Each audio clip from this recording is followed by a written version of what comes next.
Hi guys, it's your Island Girl and I'm back with another video for you today. And today I'm reacting to the Irish Potato Famine.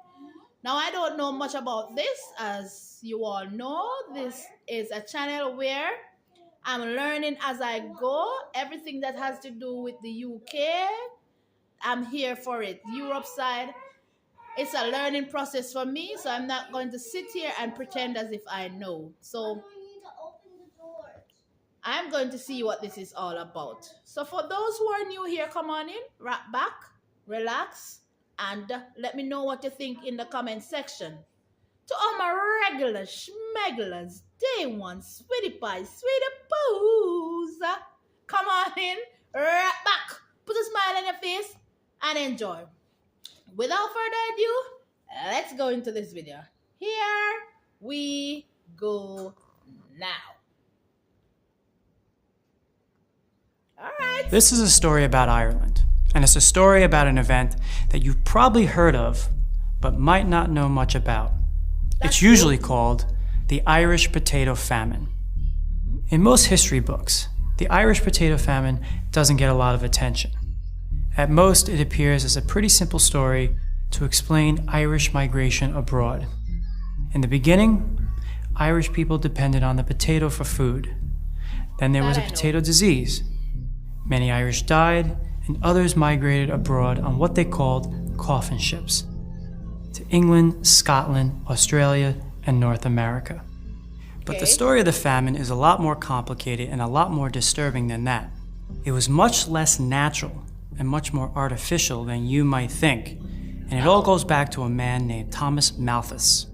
Malthus was a British economist, and in 1798, Malthus put forward an influential idea and a rather counterintuitive one. Malthus said that when food production increased, people were better off for a little. But that improvement led to an increase in population, which eventually caused societal problems. There were too many people and not enough food to go around. Poverty and famine were the natural results. Like animals, Malthus said, humans had a certain carrying capacity. When it exceeded that carrying capacity, enough people would die to return the population to a natural equilibrium. So in the 19th century, that so-called Malthusian model became the conventional wisdom in European intellectuals. It led them to focus on what they called overpopulation and made them think of famine as nature reducing population to a sustainable level. What? No serious economist today will tell you that having too many people is the reason people are poor or hungry. In 1981, the economist Amartya Sen explained the real cause of most historical famines. If you look at the historical record, Sen said, a collective lack of food is never the real problem. The cause of famines, while it often has something to do with a decline in agricultural production, is more related to the unequal distribution of food. There's enough food for everyone, but some people can't exchange what they have for that food. Sen found that famine is usually not the result of too little food, but of exploitation and unequal economic relations. So it's not about too little food. Exploitation, huh?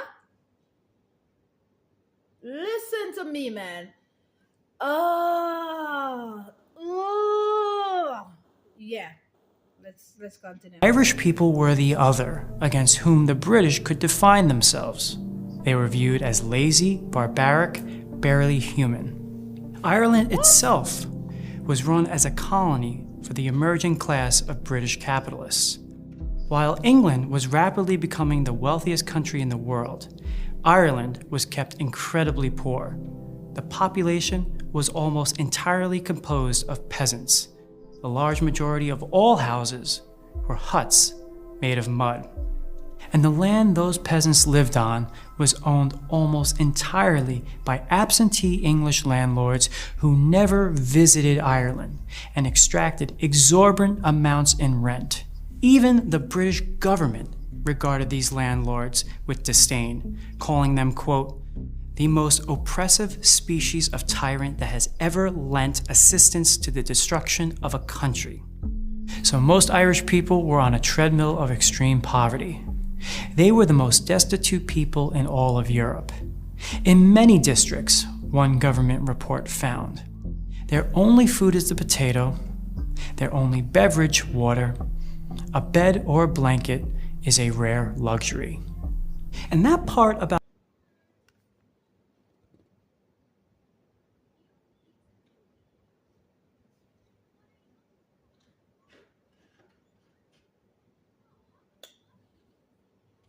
The only drink they have was water. The only food was potato. And if they have a blanket, that was considered as a luxury. They were charged exuberant.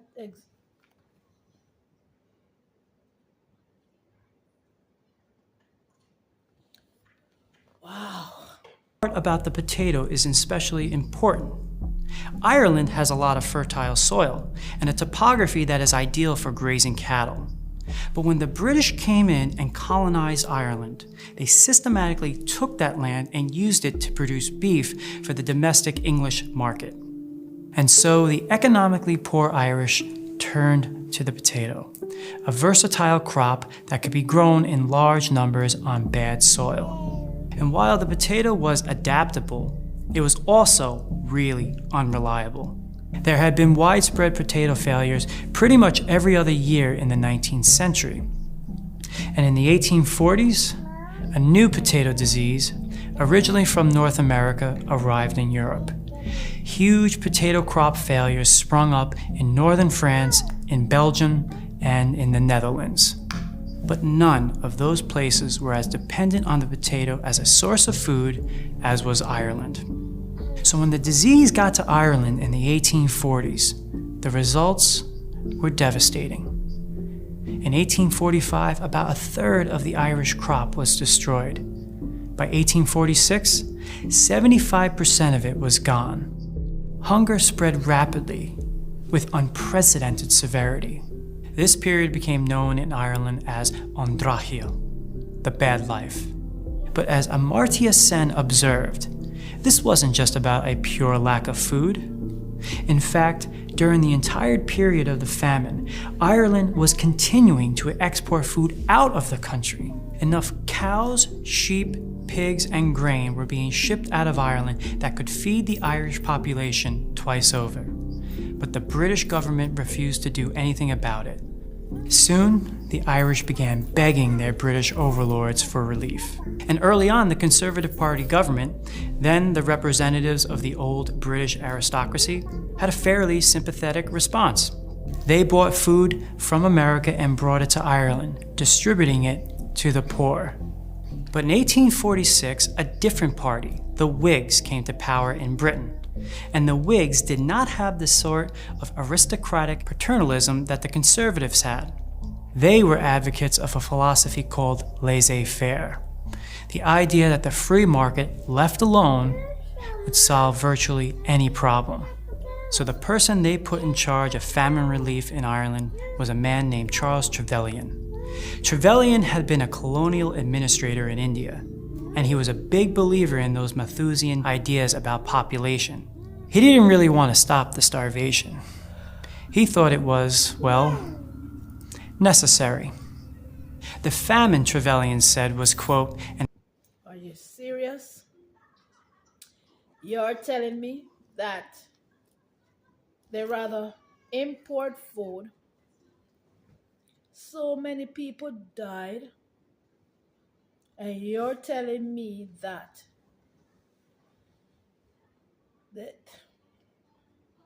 it is necessary? Are you serious? It is necessary? I've never heard anything like this. Like I said, it was not taught in depth. It's my first time learning all of this, and my heart is breaking. It was, quote, an effective mechanism for reducing surplus population. He said, It was the judgment of God that sent the famine to teach the Irish a lesson. The real evil, he said, is not the physical evil of the famine, but the moral evil of the selfish, perverse, and turbulent character of the Irish people. So Trevelyan's solution to the famine was to let it ride. Did this man just say it's from God that the famine was there? Are you fucking serious? Ooh, no. No. Let it ride. The laissez-faire Whigs decided to change nothing. They refused to stop the movement of food to England and limited the amount of food they offered to the starving Irish people. The food that was being imported into Ireland was largely used not to feed the Irish, but to feed the cattle being slaughtered for British consumption. Even when they did offer some relief to the Irish peasants, they instituted moralistic tests, requiring that recipients live as indentured servants in a workhouse to improve their work ethic. The British even required that food only go to people who owned almost no land, forcing impoverished farmers to sell all the remaining land they had to their landlords, many of whom lived in Britain. And so, the famine only got worse. Diseases of hunger like typhus, dysentery, and cholera spread wildly, killing just as many people as the lack of food. Social structures broke down. Ordinary people turned en masse to begging, crime, prostitution. In Western Ireland, some resorted to cannibalism. The British, fearing a rebellion, sent army troops instead of food. As the news of the famine spread all over,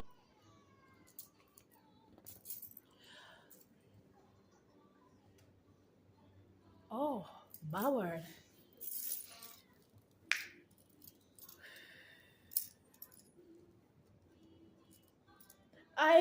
I still, it is so hard to wrap my head around this one. I am not going to lie to you. You're telling me that the majority of the food that went there was to feed the cows so they can go back. And you're leaving people to starve. Hi. Yes. Yes.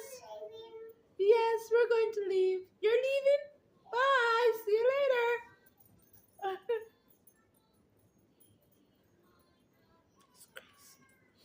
That is crazy. That's crazy. Oh. No. I didn't see this coming one bit. news of the famine spread all over the world. Shiploads of food finally began arriving. Americans from all strata generously sent money and food over the Atlantic, only to have their donations met with huge British cargo fees upon arrival. Even the Choctaw people donated to the famine relief funds, just a few years after they had experienced starvation themselves on the Trail of Tears. It was a beautiful example of international solidarity. But these donations weren't enough to stop the ruthless exploitation by British landlords. Even when enough food was being imported, it wasn't getting to the Irish people. Starvation and death continued. Impoverished Irish, with barely enough to eat, were evicted from their homes. One priest remembers the scene of a mass eviction. 700 human beings were driven from their homes in one day and sent adrift on the world to gratify the caprice of one who before God and man probably deserved less consideration than the last and the least of them. The horrid scenes I had then witnessed I must remember all my life long. The wailing of women, the screams, the terror, the consternation of children, the speechless agony of honest, industrious men, wrung tears of grief from all who saw them. By the time the famine began to end in the early 1850s, about 20% of the Irish population, 2 million human beings had died of disease or hunger. Another 2 million had left for brighter shores. Today, Ireland's population is still lower than it was in the 1840s. But Ireland has never forgotten the famine and the generosity that some showed to them. During COVID, when the people of the Navajo Nation were hit hard, 2 million people died. 2 million left. Even though they were getting the food, it still wasn't reaching them because of so many high taxes and then so much going on. Like I said, I did not hear any of this. It's my first time hearing it, going in depth. It's hard to listen to. It is hard. Don't get me wrong, I understand that this is the past. Don't get me wrong, I know. There's so much history and so many things that happen in history. And it's not people know that we're blaming. Nope, there's none of that. It's good to learn about the past. It is. But it's this one hit me to the core. It hits like a brick.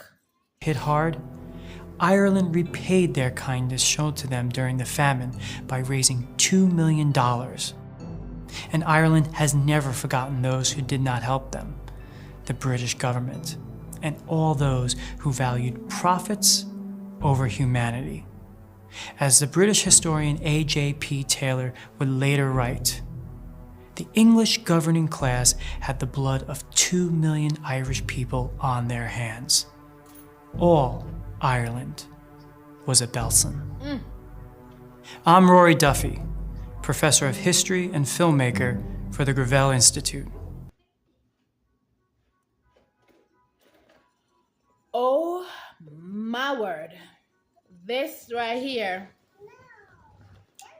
is an eye-opener. It's a shocker. It's unbelievable. I had no idea that any of this took place.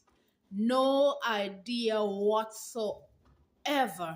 And like I said, it's history, and we all need to hear it because it was played down so much, because this is not what you get in the textbook. I can guarantee you that. This is not what you get in the textbook. Not so much detail. And why it hurt me so much is to just to listen of the horror that they face when in fact they could be helped. In fact, none of that needed to take place. They live in huts. The condition that they lived in was just horrendous. And not only that, not to mention, you're telling me that you have food that could have been given and no. And these nasty landlords that have nothing to do with that area. And then they had to turn around and sell their property just to try and survive. And that still didn't work because they were shipped from left to right trying to survive. Can you imagine the agony, the pain of these women and children and fathers, or male, female, babies, young, old, new, going through this, man? The heartache, the pain to watch your child have nothing to eat, huh? I love you, Bambi. You love me too? Can I get a kiss? I love you, Kyra. Say, hold on 1 second. Let me finish this video. Yeah, you want some titty? Yeah. Say bye. Let's say. I love you guys, and we'll see you guys in another video. Don't forget to go in the comment section. Tell me what you'd like me to react to next, because it will be done. Guys, this one hurt me to the core. Love you guys. Keep those requests coming. And we'll see you guys in another video. Okay. Bye. Bye. Bye. Bye. Bye. Bye, guys.